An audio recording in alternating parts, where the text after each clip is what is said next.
Hi, welcome here to the It Training Centre. Today I'm going to show you, instead of using the C1 preformed corner, how to mould your own corner yourself on site in situ there. What this corner is going to involve is we're going to be using our B260 trim, which is our raised edge trim, and then we're going to use our A200 drip trim as well to form that corner. So first of all, we're going to take the A200 drip trim. Now the A200 drip trim does require the two battens, and I'll just show you on the model here the reason why. Now obviously the A200 is designed to let that water run off into your gutter. Being able to get that gutter bracket in, we need to put two battens on, so we've got enough room to send it through and the water runs off the roof as it should do. The second one you see is step down slightly. That's just to allow for that curve of that trim so it doesn't kick up and cause any pooling water issues at the time. Now your raised edge trim, that only requires the one batten. That's just enough to get that drip edge in, to send it off so you've got a nice finished corner to the underside of your fascia detail as well. Now to fix the trims down, what we really require is our It trim adhesive. Now the It trim adhesive will stick and bond, but also remains flexible as well. So what we need to do is put a full continuous bead along that slate batten. So once your slate battens are fitted, we're going to put a full continuous bead along that slate batten there. Once we've put our A200 in place, what we need to do now then is start from the corner. So start from that batten edge, and then we want to really make sure we pull that trim nice and flush. So we get a nice straight vertical line on that corner there, as you see. So literally just peel it up nice and flush, and then we can fix that trim down using the clout nails.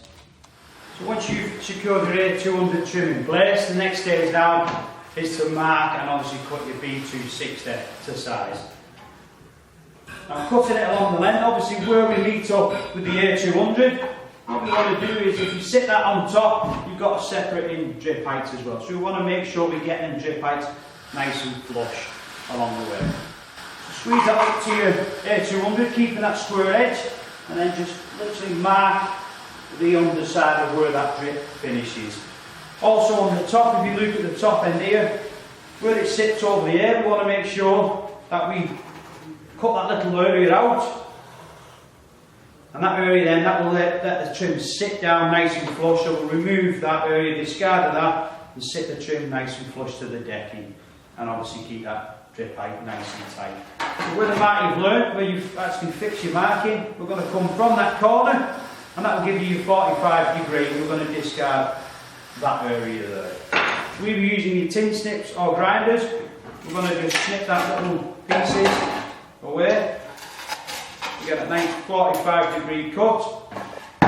Same again, we're going to cut the little piece out on the top. Where you've got your A trim, instead of marking 45, you just need to guess this, and that's slightly undercut it, so it's not a full 45, just slightly under. And then what you'll find then is you'll be able to sit that B and your A together, so that will give you a nice drip height. That'll sit on top, and you've got that nice little build up there. So once you're happy and you've cut your B, to marry up to your A200, we're just going to apply the It trim adhesive to that slate batten as well. Same as we did before, nice continuous bead so we get a good bond to the trim. Let's see, working from the bottom up, let's squeeze it on, place that where it's going, nice and flush, and then we can secure it down using clout nails. Same again, work from your corner, so keep that corner nice and flush. And what you want to try and avoid doing is pushing it too far, causing that corner to kick out. So keep it nice and flush, keep your trim, drip edges together. Once you've secured it in place, if you just need a little bit of adjustments on your trims, which is fine, you can do. All we need to do is just a little bit of masking tape, apply that to the A200, keep that flush again, keep your drip height, and then we can literally just wrap it round, and that'll just secure that corner in place. So the next stage now, obviously once we've fitted the trims and installed the trims, is we're going to be cutting and preparation and our bandage work for that detail on this corner as well. Now for a corner this size, what you want to do is just get an offcut of matting, and all you want to do is cut it roughly about the size of your hand. We're looking at about 100mm by about 150mm in a scale on that. So literally about the size of your hand is enough, like so. So any offcut of matting which you will have on the job, and all we're going to do is just cut a small piece which will in effect fold around that corner once we wet that out with the resin. We're going to just wet that resin out on the board. Literally just wet the resin out. Get plenty of resin on that matting just to soak it in, and then we're going to form that round that corner. Now you want to get these on as quick as, and the key to any bandage work or detail work is give it time to break the matting down. There's an emulsion binder on them fibres, just want to give it time to break that down. That will make shaping and forming a lot easier at this stage as well. What I tend to do is try and keep the bandage close to the bottom of the trim, and then you're left with that little overhang as such there. Now you can fold that over, which some lads do, or some people prefer, but for me I tend to just fold that corner, and that way then it forms itself and breaks that binder down in situ. Now the next stage now, once you've put the bandage in place and it's given it time, a minute, 2 minutes is maximum to break that binder down, we're going to go to the Curate brush, little 2-inch brush which I've got here now. I'm going to put a little bit of resin on my brush, and I'm going to start to just dress that in, and you can see how easy that is to shape at this stage once it's broken all that binder down. Now the way is best to do it is if you start at your top and get your bed a nice base, take that top down, get it nice and secured, and you can see I'm dabbling with the brush, and the reason being is I'm pressing it to the trim and securing it down as I go. If I was to use that as a brush, or to try and paint, all you're going to do is lift the fibres up. So it's important we just dab away to that surface. Work down the middle of the mitre of your bin, so between your A and your B on that joint, and literally just dab it in, and as we dab we want to just work it away. You can see how we can pull it away from that corner, get rid of any lumps and bumps as we go, and feather then areas in, just to bed it nice and flush to that trim. Same again across the corner, so working from my corner again, I'm just going to dab that in just to sharpen that corner up, so we'll get a nice, neat, flush, straight edge as you go.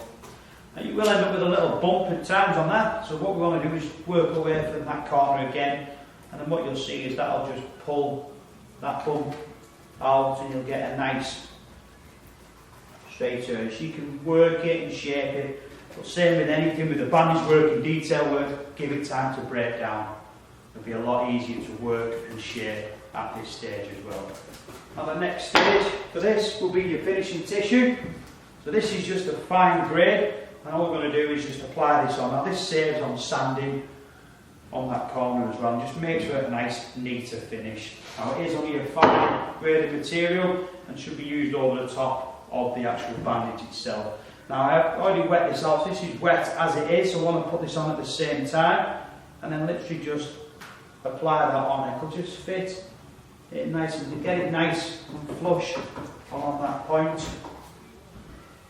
Now with my roller, I don't need any extra resin at all. It is only a fine tissue, and I'm going to just work away from that corner, pressing as I go as well, nice and firm, and you can see how them fibres disappear, and that nice fine smooth surface gives you that nice neat corner there as well. So same again, work away from your corner, pulling it as you go, and then finally just turn that tissue off and mould it to suit, or pull it away if you want. You can be quite tough with it, even though it is tissue, you can shape it and work it as well, and then you will end up with a nice ground, but a nice pre-made corner as you've got there. So that should be cured roughly about 30-40 minutes. That'll be fully cured.